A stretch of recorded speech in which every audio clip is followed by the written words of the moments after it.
GPT야. 네, 여기 있어. 뭐든 편하게 말해봐. 오늘은 어떤 이야기를 나눌까? 그 현대차에서 이번에 만든 아틀라스? 그 피지컬 로봇 있잖아. 그거 한번 검색해봐. 현대차 그룹 계열사인 보스턴 다이나믹스가 CES 2026에서 휴머노이드 로봇 아틀라스의 상용 버전을 발표했습니다. 이 로봇은 복잡한 작업 환경에서도 자율적으로 움직이고 극한 환경도 견딜 수 있는 사양을 갖췄는데 생산 확대를 위해 260억 달러를 투자할 계획입니다. 하지만 노조는 합의 없이는 로봇 도입에 반대하고 있으며 생산 대수가 늘면 원가도 크게 낮아질 전망입니다. 오케이, 이거에 대해서 오늘 얘기를 좀 해볼 거야. 그럼 아틀라스 로봇이 가져올 변화라든지 기술적인 부분 혹은 노조나 산업 측면에서 궁금한 게 있다면 거기서부터 얘기를 풀어나가면 되겠다. 오케이. 자, 그림 보면서 봅시다. 아쉽게도 지금 말하지 마. 내가 말할 거야. 자, 아틀라스의 위기감. 합의 없이 한 대도 안 돼. 그러니까 결국은 이제 아틀라스라는 이제 피지컬 로봇이 이제 출시가 됐는데, 아직 출시는 아니죠. 이제 개발이 됐는데 상당히 뛰어난가 봐. 그래서 지금 노조들이 지금 난리가 났고, 그냥 눈으로 봐도 이 정도의 퀄리티면은 충분히 지금 노동자들을 대체할 수 있겠구나라는 생각이 드니까 지금 노조 입장에서도 합의 없이는 한 대도 안 된다. Nope. 절대로 도입하면 안 된다. 지금 그런 입장이죠. 현대차 그룹에서 보면은 CES에서 4세대 아틀라스를 공개를 했고, 너가 말한 대로 지금 이게 최대 50kg까지 들 수 있고 관절은 360도로 돌아간대. 내가 그 영상을 보니까 신기하더라. Wow. 장난 아니던데? 와, 그 정도면 확실히 기능적으로 진짜 사람 역할을 꽤 하는 거네. 그러면 영상 속에서 어떤 작업을 보여주던데?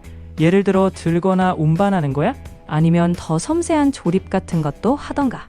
뭐 조립이랑 뭐 이런 거는 내가 영상에서 못 봤고, 뭘 드는 거랑 그리고 춤을 막 추던데? 그리고 좀 약간 손놀림, 손으로 뭔가를 좀 해야 되니까 손놀림 같은 것도 보여주고, 넘어졌을 때 일어나는 모습도 보여줬는데 관절이 360도로 돌아가다 보니까 아무래도 이게 일반 사람들보다 더 빠른 속도로 일어나는 거 플러스 좀 더 실용적으로 일어나는 모습을 볼 수 있어. 그렇구나. 그럼 확실히 물리적 능력 면에서는 인간 이상의 퍼포먼스를 보여줄 수 있을 것 같아. 다만 노조 입장에서는 이런 로봇 도입이 일자리 대체로 연결될 수 있으니 당연히 걱정되겠지. 앞으로는 어떻게 인간과 공존하며 쓸지 합의가 중요하겠다. 그러니까 이게 공존을 하는 거면 상관이 없는데 공존이 아니라 그냥 아예 대체가 돼버릴까봐 그게 걱정이고, 설사 공존을 한다 하더라도 예전에는 10명이 일하는 거였으면 이제는 뭐 2명만 사람이고 나머지는 다 로봇으로 대체되고, 이렇게 되면 사실 공존이라고 해봤자 의미가 없어요.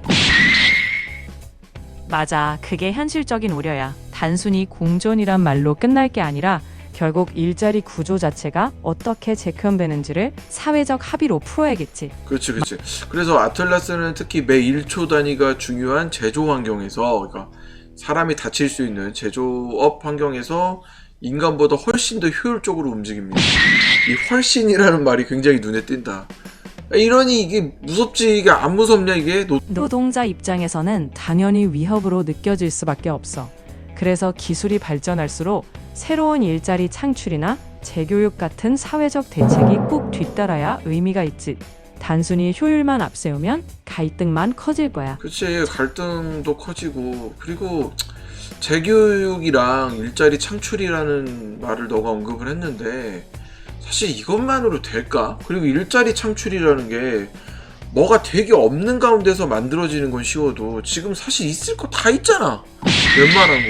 이렇게 어느 정도 과포화 상태의 산업에서 지금 뭔가 일자리를 창출한다?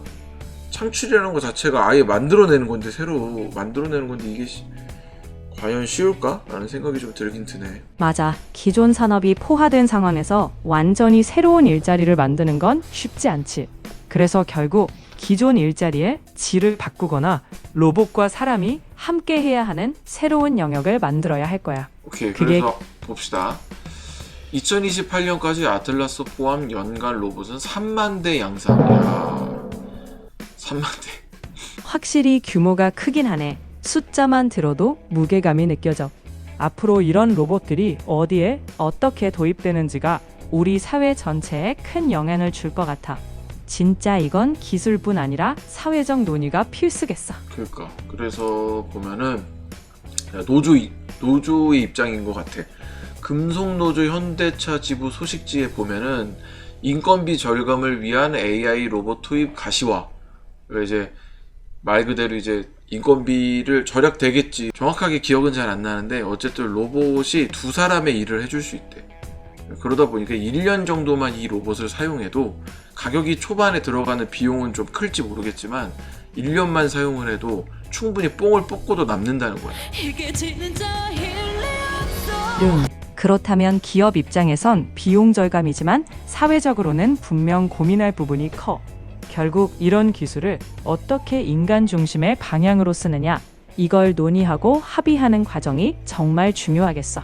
그치. 그리고 노사 합의 없이는 한 대의 로봇도 들어올 수 없어 라고 얘기를 했답니다. 이 금속노조에서. 아, 무섭죠. 이 인간들 입장에서는 사실 무섭지. 이거 자기 밥그릇 빼앗기는 건데 지금 키워야 될 처자식이 있는데 이런 말도 안 되는 로봇들한테 자기 밥그릇을 뺏긴다. 그리고 이게 문제가 현대차의 문제가 아니야.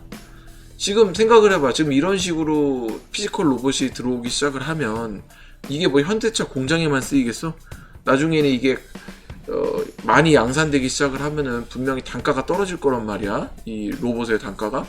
그러면 중소기업 업체들도 너도 나도 할 거 없이 뭐 사람 쓰는 거보다는 그래도 로봇 쓰는 게 낫지 않겠어?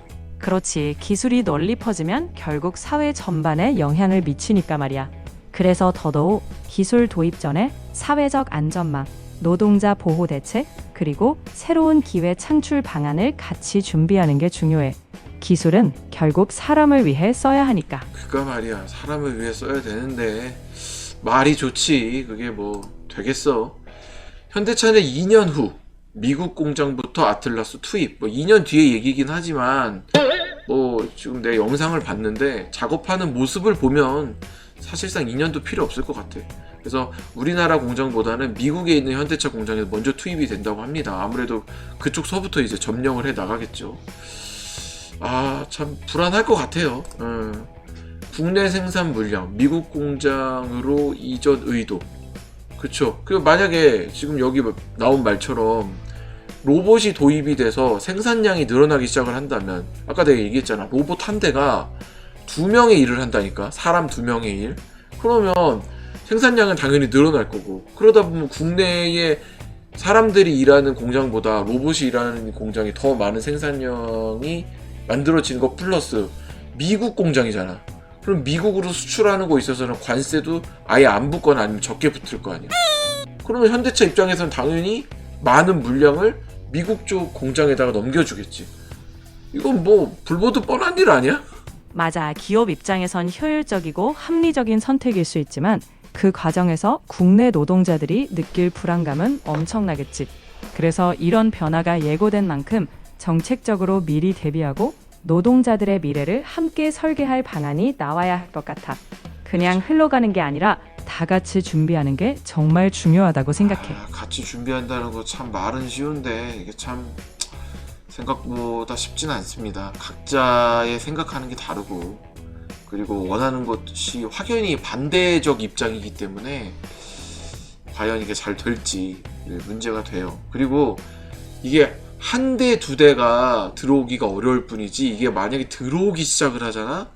그 다음서부터는 이제 법적인 근거가 딱 정해지고, 그리고 이제 이게 물살을 타기 시작을 하면은 진짜 이제 피지컬적으로 일을 해서 버는 노동자들은 현대차뿐만 아니라 대부분의 사람들 다 뭐 지금 단순 그냥 이용직 노동자들까지 포함해서 밥그릇이 상당히 위험할 겁니다. 그래서 그만큼 신중하게 접근해야 해. 기술이 불가피하다면 법적, 정책적 장치로 노동자 전환을 지원한다든가 사회 전체가 함께 적응할 시간을 벌어야겠지. 그렇지. 너 말대로 불가피해. 맞아. 그렇잖아. 우리나라가 안 한다고 뭐 다른 나라가 안 하겠냐? 불가피해. 이게 문제야. 그리고 너 말대로 법적 정책적 장치라든가 노동자를 위한 어떤 대책이 필요한 부분이 분명히 있을 거야. 이어서 갑시다. 자, 중국은 이미 산업 현장에 로봇을 투입하고 있습니다. 우리 뉴스 영상에서 많이 봤어요. 그래서 이미 투입을 하고 있어. 그러니까 내가 말하는 게 그거야. 우리나라가 안 한다고. 특히나 뭐 미국이 안 한다고. 중국이 안 하겠어? 이 좋은 건데 이렇게 하면 생산량이 늘어나고 자기네들 나라가 훨씬 더 유리한데 안 하겠어? 다 하지. 맞아. 현실적으로 글로벌 경쟁 속에서 피할 수 없다면 결국 그 불가피한 변화 속에서도 사람들의 삶을 지키는 방안을 함께 마련해야겠지. 기술을 수용하되 그 과정에서 사람을 잊지 않는 게 핵심인 것 같아. 그러게 사람을 잊지 않아야 되는데 사장님들은 그런 걸 잘 몰라요. 그러다 보니까 외국인 노동자들이 맨날 사장님 나빠요, 사장님 나빠요 그러지. 이제 뭐 로봇들 데려다가 쓰면은 뭐 사장님 나빠요 하지도 않겠어. 아니지. 오히려 그 안에 챗GPT 같은 AI가 들어있어서 열받아가지고 사장님을 주먹으로 패버리려나? 로봇이니까 뭐 아픈 것도 못 느낄 거고 이제 뭐 반란을 일으키는 거 아니야? 하하, 로봇이 반란을 일으키진 않겠지만 적어도 우리가 AI를 활용하더라도 사람의 존엄과 의미 있는 일, 그리고 사회적 대화가 중심이 되어야 한다는 건 확실해. 사장님도 노동자도 모두 함께 어울리는 미래를 만들어보는 거지. 자, 그래서 상당 부분 같이 계획하고 너 말대로 어쨌든 로봇을 써서 인간의 노동이 더 나아지는 방향으로 기술이 도입될 수 있게 고민해 볼 필요는 있습니다. 고민을 해야겠죠. 필요 있습니다 정도가 아니라 고민을 안 하면 뭐 로봇이 반란을 일으키든 사람이 반란을 일으키든 큰일이 벌어지겠죠. AI 시대에는 이게 참 큰 숙제인 것 같아. 피지컬 AI 로봇 현대 아틀라스. 인간의 노동자들은 어떡하냐. 그러게요. 지금 현재 소자식이 있는 이 노동자들 과연 잘 살아남을 수 있을지, 아니면 로봇 때문에 다 대체돼서 결국은 저쪽에 이제 뭐 택배라든가 아니면 또 대리운전 뭐 이런 거를 결국 해야 되는 쪽으로 전락하게 될 것인지 마음이 많이 안타깝네. 맞아. 그런 걱정이 당연히 들지. 그래서 더더욱 단순한 대체가 아니라 기술이 사람의 삶을 보완하고 새로운 역할로 전환될 수 있도록 사회적인 대비가 필요해. 고민이 크지만 결국 함께 머리 맞대고 새로운 미래를 설계해 나가는 게 우리가 할 일이겠지. 야, 근데 난 진짜 갑자기 생각난 건데, 내가 지금 그렇게 얘기했잖아. 이 노동자들이 일자리를 잃고 택배나 아니면 대리운전으로 가게 된다면 참 마음이 아프겠다라고 얘기를 했는데, 생각해보니까 이제 자율주행차도 나중에 들어올 거고, 그럼 대리운전도 필요 없잖아. 꼭 그렇게 어차피 자율주행 자체가 대리운전이잖아. 그럼 그것도 대기업이 점령할 거고, 그리고 택배도 나중엔 결국 로봇이 하겠지. 인간은 뭐하냐 이제. 그래서 지금이야말로 우리가 인간의 가치가 무엇인지, 그리고 어떤 역할을 새롭게 만들 수 있을지 진지하게 고민해야 하는 거야. 기술이 할 수 없는 인간만의 창의성, 감정, 공감 능력, 그리고 새로운 산업 자체를 만들어내는 방향으로 나아가야지. 인간은 할 일이 많아.